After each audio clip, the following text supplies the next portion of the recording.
Man, I'm built different, period. I'm just built different, man. And I've always had an eye, discipline, and a work ethic that I've had at a young age that I just apply it there. Have you ever felt like modern life, with its endless scrolling and scheduled meets, is actively working against the magic of a chance encounter?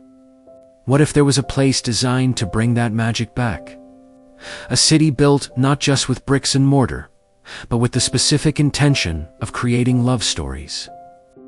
We're going on a journey to a fictional metropolis, a place I like to call Ethelberg, the city built for love.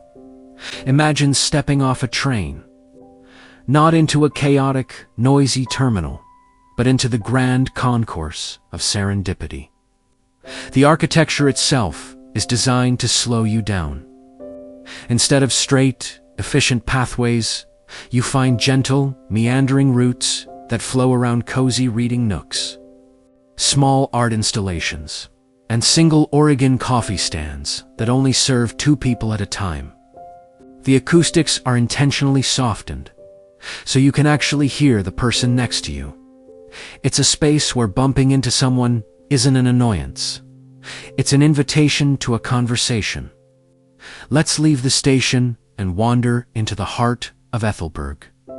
The city is divided into districts, but not by wealth or industry. Instead, they're organized by shared passions. There's the Inkwell district, a maze of cobblestone streets lined with antique bookstores, calligraphy workshops, and tiny cafes where aspiring writers tap away on keyboards. The air smells like old paper and fresh espresso. These street lamps cast a warm, golden glow, and every corner has a bench, perfect for 2 people to sit and discuss their favorite novel. Then there's the Melody Quarter. Here, music isn't just in the concert halls, it's everywhere. Balconies have wind chimes tuned to harmonious scales.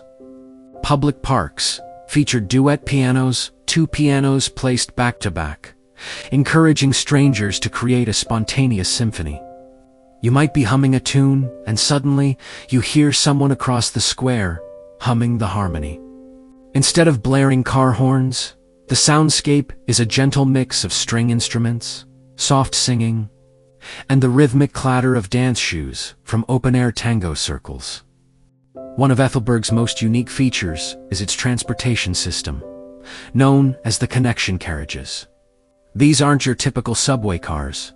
They're designed like cozy, old-fashioned train compartments with face-to-face seating. You might find yourself sharing a carriage with someone else who's fascinated by constellations. It's not random matchmaking, engineered for natural conversation.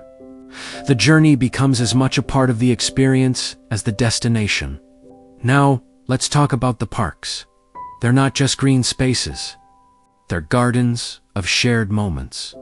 For instance, the Stargazer's Hill has no bright lights. Just reclining benches for 2, angled perfectly towards the night sky. There are storytelling groves, where a professional storyteller shares tales of folklore, and the seating encourages listeners to sit close and share a blanket. There's even the Labyrinth of Firsts, a simple, beautiful hedge maze, where the goal isn't to get lost, but to find the center, where a small fountain and a single bench await. It's said that those who meet in the center are destined for a great adventure together. Even the commerce in Ethelberg is designed for connection. Markets aren't giant, impersonal supermarkets. They are paired pantries, where you shop for ingredients for a specific recipe that requires 2 sets of hands to prepare. It turns a simple chore like grocery shopping into a collaborative, social experience. Restaurants often feature tandem tables where solo diners can choose to be seated with another solo diner if they wish. So, why would a city be built this way? The founders of Ethelberg believed that the environment we live in profoundly shapes our relationships. They saw loneliness as a public health crisis and urban design as a potential cure. By engineering spaces that encourage eye contact, shared experiences, and spontaneous conversation, they aim to create a society where human connection is the default, not the exception. The city's motto, etched way above the main gate, reads, Fortuna favet, intertexant fortune favors the intertwine. The architecture also combats the isolation of digital life. In Ethelberg, public spaces are designated as low signal zones. It's not about banning technology, but about encouraging you to look up from your screen.